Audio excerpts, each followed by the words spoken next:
Now we'll discuss why we would use a LAN. First off, we'll discuss information sharing. Information sharing involves improved decision making, and it may reduce data duplication and inconsistencies. So anytime something has to be keyed in by multiple people, there's room for error. In a LAN environment, they're usually the same people who be needing the information, so that sharing is available. Sharing of resources such as printers.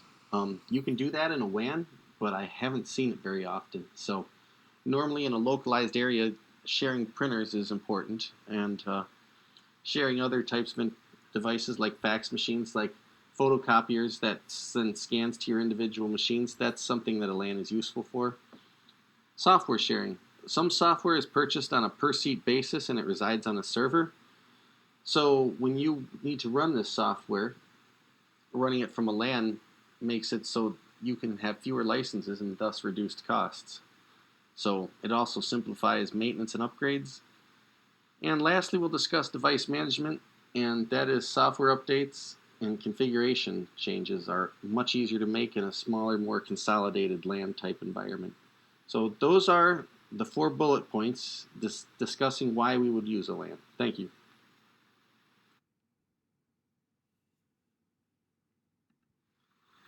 Now we'll discuss LAN components. LAN components include clients, which is client machines, servers, network interface cards, or NICs, network cables, hubs, switches, access points, and software. So usually, like I said on the previous slide, software can be delivered by a server on a per-seat basis, or it can be installed on the client machine. Data sharing occurs in the LAN on the server level as well. Data is transmitted through network cables at the physical layer, and hubs and switches and access points at the data link layer. Software is available. So those are the primary components of a LAN. Thank you.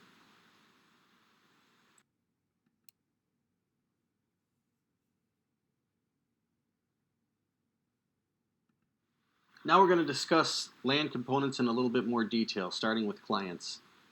Clients are simply devices on the network that request information from servers. So the computers out on the LAN that do the requests and make the requests are the clients. Those would be your desktop computers, your laptop computers. Your smartphone would be a client in a networked LAN environment, whereas servers are devices on the network that deliver the information or they provide services. So they could provide data or they could provide software applications to run, like a web server. Its job is to provide web services for the site creator and this company hiring and using the site creator. Network interface cards, or NICs, are also referred to as network adapters or network cards. They operate at layers 1 and 2, so the actual physical wire, so the physical layer is actually connected directly to the network interface cards, and that cable goes to the data link layer or the switching layer. Back when I started working with computers, and up until not really that long ago, network interface cards were provided by companies like 3Com, and they were separate boards that you actually put into your computer. Computers didn't automatically have network access. Nowadays, it's common to see them built right into a motherboard. I was discussing with a colleague of mine today, saying I wouldn't even want to use a computer if it didn't have network access these days. So we're going to go into more detail on this, and we did discuss this a little bit last week, but the concept of MAC addresses, where we have Ethernet NICs containing unique IDs. So think of the MAC address as your NIC's serial number. Thank you.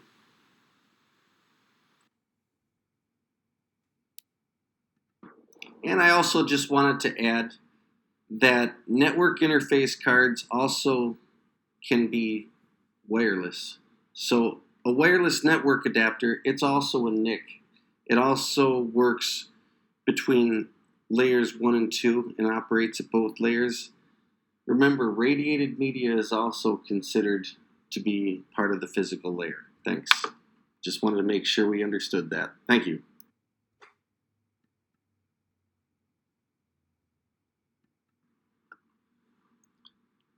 When you take a look at this chart, we see some fiber channel wire, and we see UTP and STP.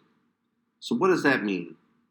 UTP stands for unshielded twisted pair, and STP stands for shielded twisted pair. And fiber means it's a fiber optic cable. And then it tells you what the different types of networks it's used with. So I have to mention that there is also now a Category 7 cable that's just come out, and it's supposed to be very fast. When I was trying to find a slide with some information on the Category 7 cabling, and instead I found an excellent slide with a really good explanation of LAN components and how they work. I will attach that on the next slide. Thank you.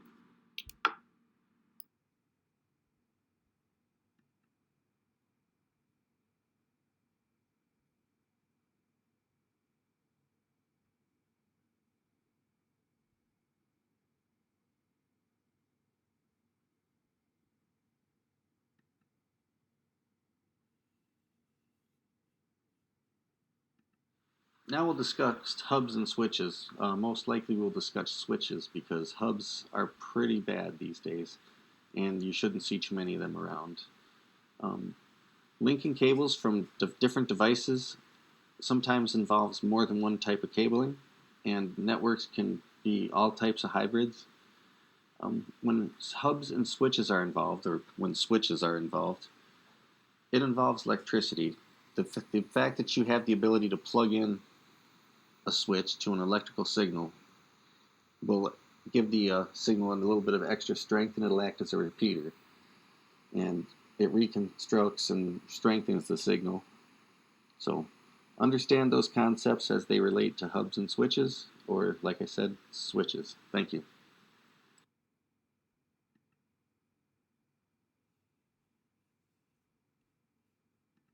Now we'll discuss access points. As we discussed previously, access points are usually used with wireless networks. They're radio waves to connect wireless clients to the physical wired network. Many access points use power over electricity, power over Ethernet for electricity.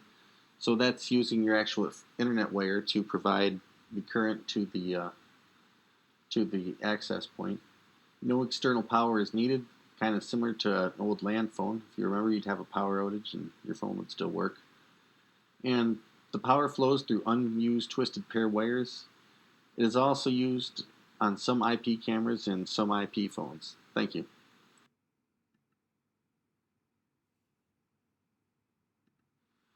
Wireless networks are becoming more and more common in small offices and home offices, thus the term SOHO. So the first picture is a picture of an access point for SOHO use, so it's used in small offices and homes. You can buy one of these at Best Buy.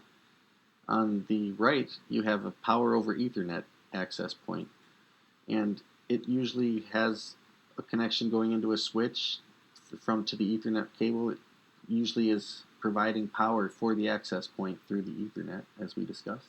Thank you.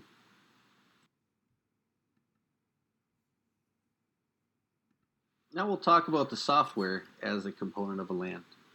So network operating systems run devices and manage network functions. An example of this would be Novell NetWare, which many of you probably haven't seen that. Then there's Microsoft Windows Server, Server 2000. There's Linux, there's Unix. Most POSIX operating systems are examples. Cisco iOS or Junos is the network operating system that's usually put on routers.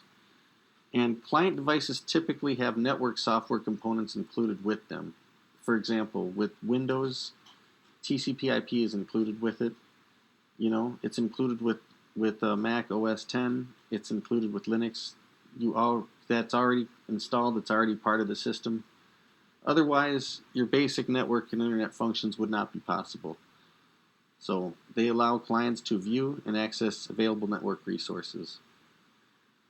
Software also provides directory services about LAN resources. So Active Directory is the Windows example of that.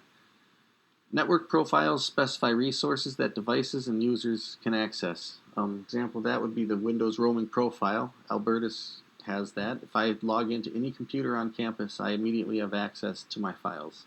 So that's because I have a network profile, and that's how that operates. So those are the ideas that revolve around the software aspects of LANs. So read through this and understand it. Thank you.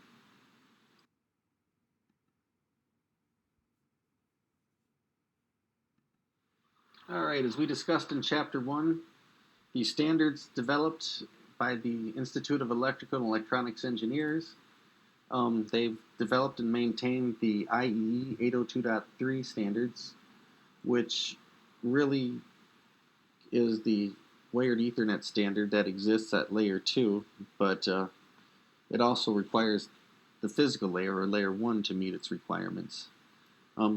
It's used on nearly all LANs today, and it was originally developed at Xerox PARC, and it was standardized by a consortium of Digital Equipment Corporation, Intel, and Xerox. Thank you.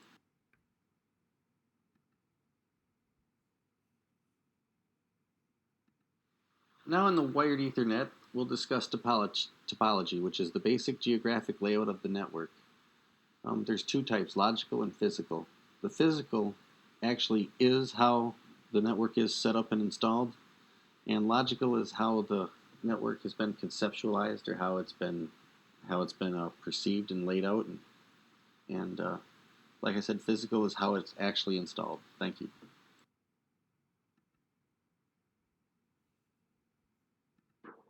I don't even like talking about hub-based Ethernet because it is obsolete, but I'll mention this and I'll go through this slide rather quickly here. It's also referred to as the traditional Ethernet. It follows a logical bus topology, which means that every device receives every frame as if it were all connected to the circuit. Nowadays, we have switches that can determine MAC addresses and tie them in with the proper IP addresses so it can transfer across the layers.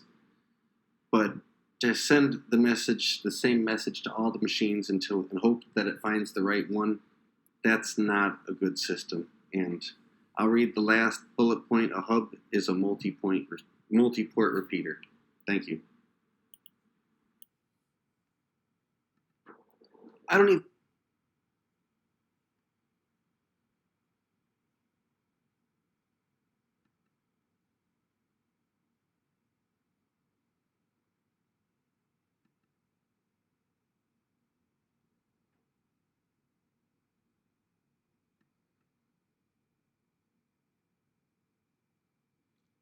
What you've just seen is a hub-based Ethernet using a physical star topology. As you can see, the message that was intended for machine C was sent to every machine. And if there were multiple messages, which there always are, there'd be collisions on this network all over the place because so much bandwidth would be consumed for each message that it really isn't a feasible solution. That's why you really don't see hubs too much anymore, but it's still a good idea to understand what they are. Thank you.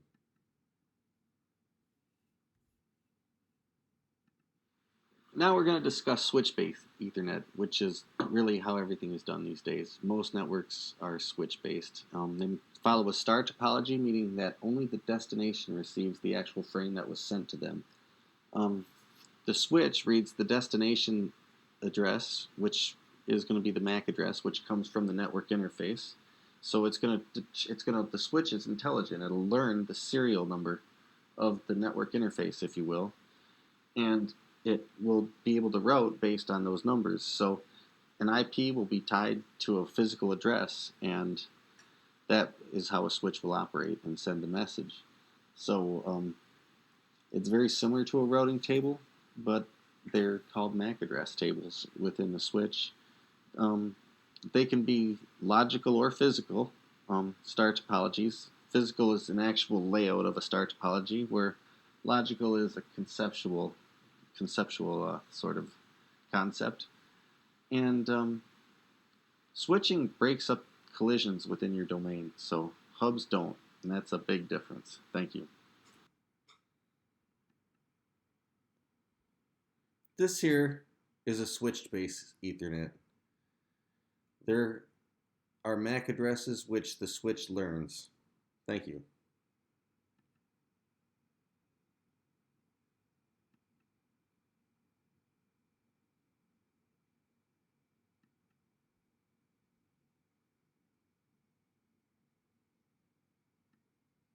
Like I said, the first time that this message is sent, if it's a new machine or a new device to the switch, it will act as a hub and send it to everybody until it learns who exists and who that message is for. Thank you.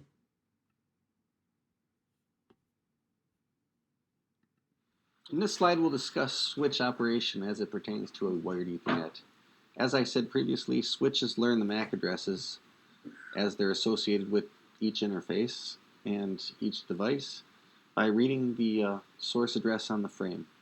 When a new frame is received, the switch reads the destination MAC address and will deliver the message. If it's never received a message from that MAC address and it doesn't know what MAC address is on the machine, it'll send a broadcast out to all devices until one of them responds. So that's how it works. A switch can work like a hub, but a switch learns its devices very quickly. Thank you.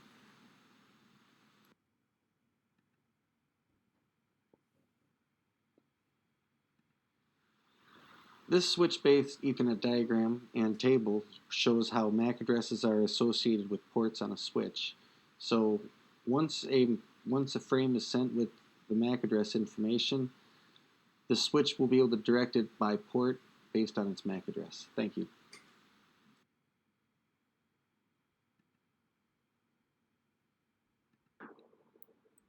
Now let's talk about media access control.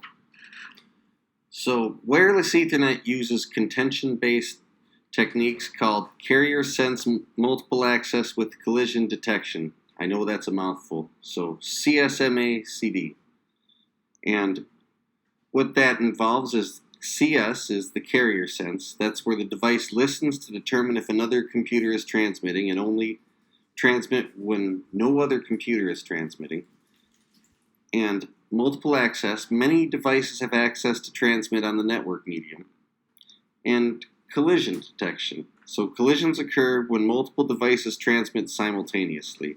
If a collision is detected, the device is going to wait a random amount of time and then resend the message and hope it gets through. If not, it'll retry the whole process. So this relies on collision detection rather than avoidance.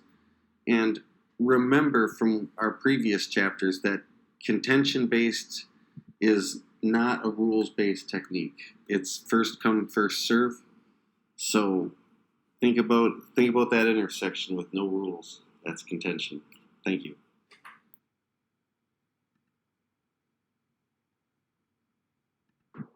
Now we're going to talk about wireless Ethernet, commonly referred to as Wi-Fi. This is a family of standards developed by the IEEE, and it's formally known as the 802.11 standard. And we'll see in later slides, and I know in that slide I referenced from the University of Florida earlier, that it goes through several different revisions of this standard. As the radio frequency and for security reasons, we have 802.11a, b, and there's all kinds of different substandards here. But from Chapter 1, I want you to understand that since this is a formally approved standard by a formal and well-respected organization, it's considered a de jure standard, not a de facto standard. So I said I was going to say that throughout the class, and so here I am, and I missed the opportunity previously with the 802.3 standard for wired Ethernet. That's also a de jure standard. Okay, going on. So Wi-Fi uses radio frequencies to transmit signals through the air, and it has many benefits. It provides network connections where cabling may be difficult or undesirable. It allows device and user mobility, And it can also have an economic impact. It can save a lot of money, both in the setup of wired communication and in the costs of the equipment. Thank you.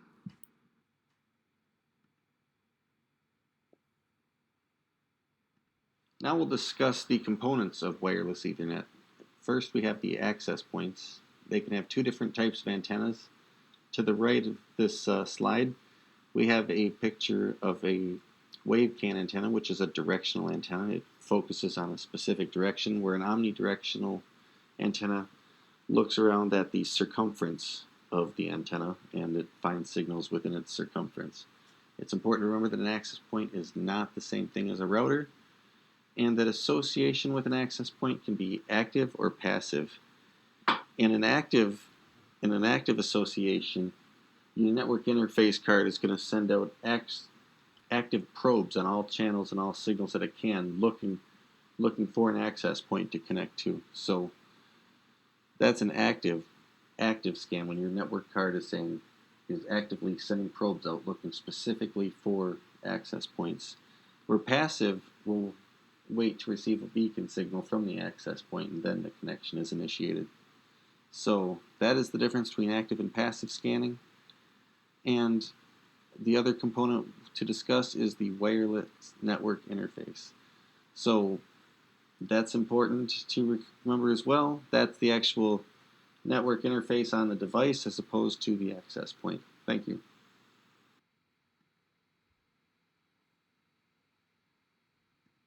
With wireless Ethernet, we need to discuss the topology. The topology is the same as switch and hub-based Ethernet in regards to the physical star and the logical bus setup. It contains a central access point, and radio frequencies must use a shared bus. In other words, they must take turns transmitting. So that's the topology of a wireless Ethernet setup. Thank you.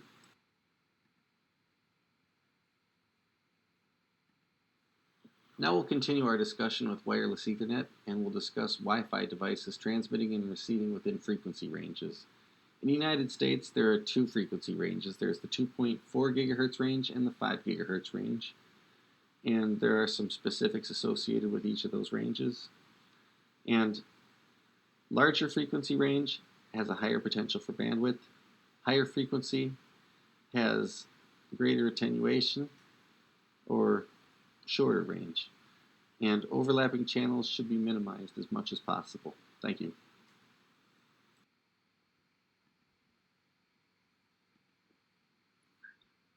So now we're going to talk about the different 802.11 standards.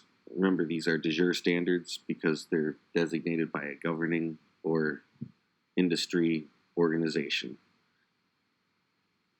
I believe I'm using an 802.11 AC modem on my computer.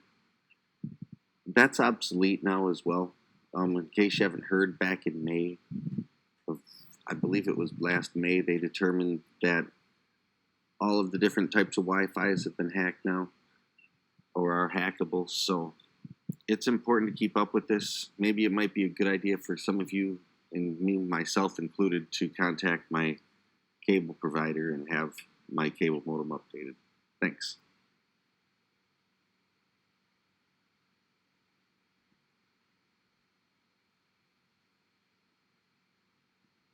Now we'll discuss wireless Ethernet security.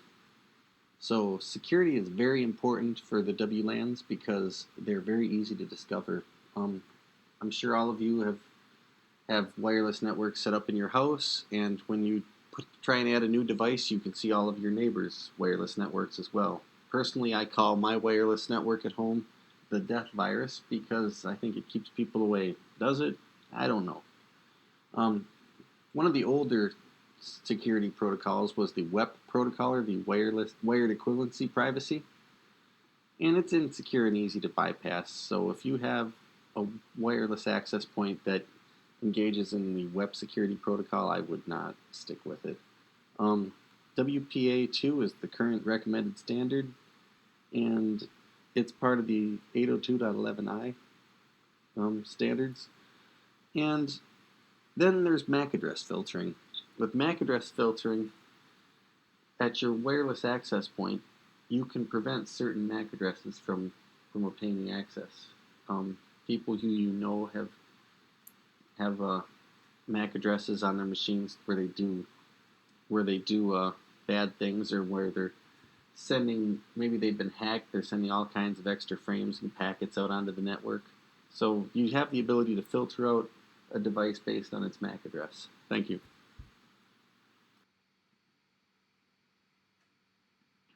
Now let's talk about wireless LAN design a little bit further.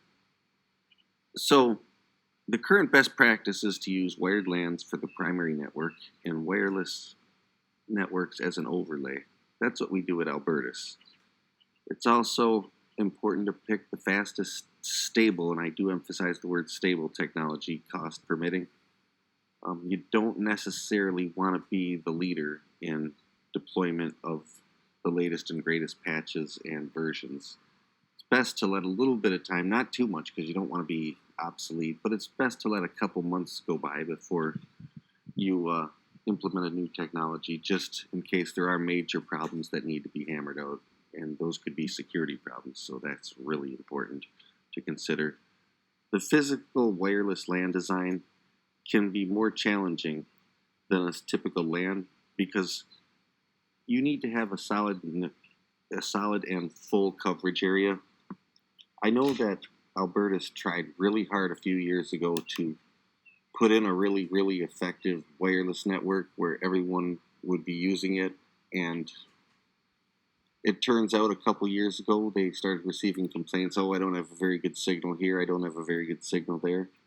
So we were able to go in and modify that design and get the coverage area to be much improved. But it's important to do a site survey to determine the coverage area and consider potential sources of interference. And you need to understand and know where wired switches are, and I think that's important. And you need to know where the power sources are, and you need to know and have a good idea of the number of access points needed. So a lot is involved with the design of a wireless LAN, especially in a large campus type setting. Thanks.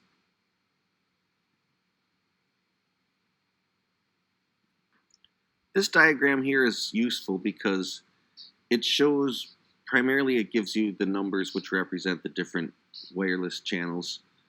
But what I think is interesting here is the way it shows the coverage area and the way it shows the overlap and the access point coverage. So just wanted to give you an idea of what we were talking about with the site survey, and this would go along with it. And something like a diagram like this would be established and designed through the site survey. Thanks.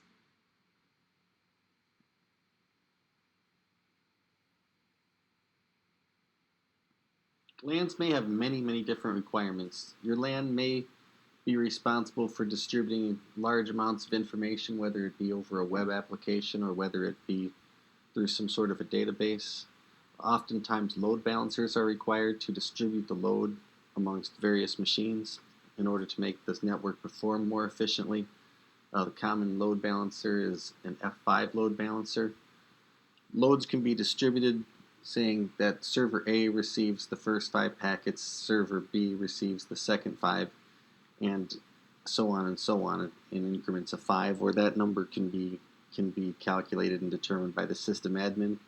Or there's round robin, in which one machine gets one bit of traffic, the next gets the next traffic, and so on and so on. Virtualization involves creating a virtual rather than actual computer. You've probably heard of VMware. That's really a virtual environment where you can manage multiple virtual computers off of one physical machine.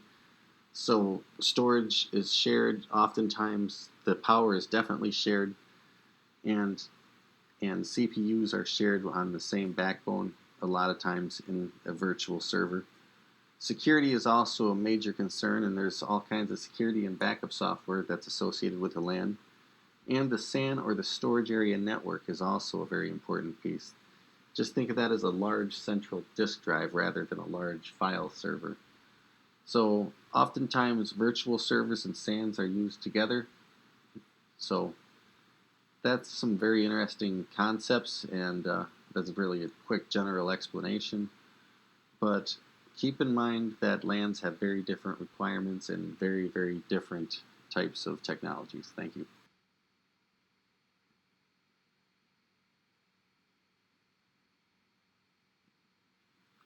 Land performance can always be improved. So when we talk about land performance, we're really talking about throughput, which, as you know, that's the total data transmitted in a given period of time. We've discussed this already. And we do this by identifying bottlenecks. And the bottleneck is the part of the network that restricts data flow. In the past, I've used the school bus in the left lane on the Autobahn as an example of a restriction.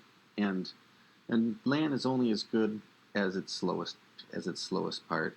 So it's important to check devices such as servers, the client machines, as well as the network devices like the switches and the routers. You need to test the circuits. That's the physical hardware, and you need to see that the demand is not too excessive for the hardware that's in place. So that's a very important one. Too often nowadays, with all these wireless access points being overworked with all the wireless devices, like watches now are wireless devices, as you know. So that really adds a lot to the LAN traffic, and it increases demand, and the circuits and the devices serving the LAN have to keep up with the changes. Thanks.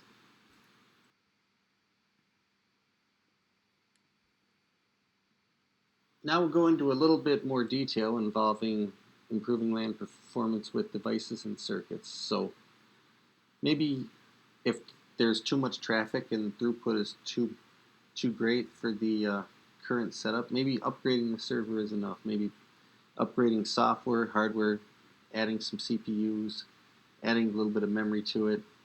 Maybe you want to add another set of disks in there to try and create a bigger cache. So upgrading the server is a possibility. Sometimes adding another server or upgrading the client machines will make a difference in improving LAN performance. Sometimes maybe the circuits themselves are slow, so buy a faster circuit, add more circuits, add more access points so that you don't fill up the access points that you currently have, and create more network segments. So chop the network up a little bit more into a lot more subnets. So we'll go into that a little bit more later chapters, but that's the basic idea for improving network performance on the LAN. Thank you.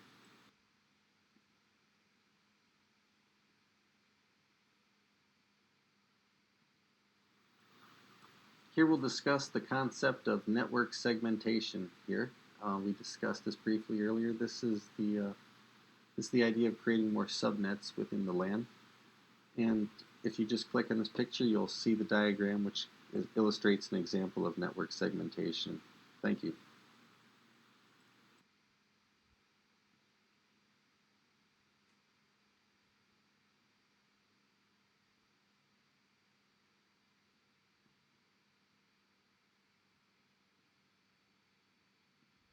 Now we'll discuss reducing network demand. There's risks associated with moving files to client computers, but it is one way of doing it. What if the client computer is a laptop and the files that you move there are important business data and the laptop is stolen in an airport or something like that? So definitely risks to that concept, but there's also benefits. Encouraging off-peak usage might be a consideration, or considering blocking or throttling unnecessary network traffic, such as maybe the network administrator might monitor the YouTube traffic and say, okay, we're not going to have this. And YouTube being an audio-video transmittal, there's a lot of bandwidth being consumed. So these are the kind of concepts that could be done to reduce the network demand. Thank you.